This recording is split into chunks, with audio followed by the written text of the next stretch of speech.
Ktorý sme dneska absolvovali, sa nehodnotí ľahko, napriek tomu, že sme čakali, že super, v podstate v plnej príprave, respektíve generálke na Ligu majstrov, bol našlapaný, absolvoval niekoľko ťažkých turnajov s kvalitnými súpermi. Začal v podstate o mesiac skôr prípravu, takže ako ten rozdiel vo výkonnosti bol jasný a to sme vedeli, že tento prvý zápas na tú našu neskúsenosť bude veľmi ťažká skúška.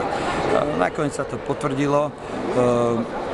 Trošku ma mrzí ten úvod zápasu, kde sme potom trošku takom ostýchavom úvode, kde sme prehrali 4-0, dokázali sa vrátiť do zápasu, Sikarová dala 3 góly po sebe,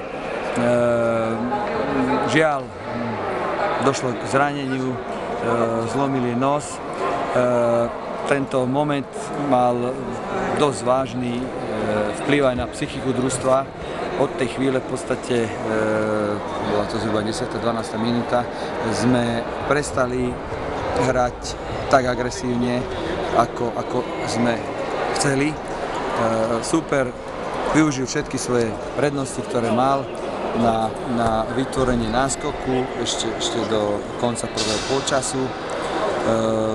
Mrzí ma, že sme sa nevyvarovali zbytočným aj nevinúteným chybám, ktoré trestal super predovšetkým gólmi z rýchlych útokov a tým vlastne to skóre narastlo.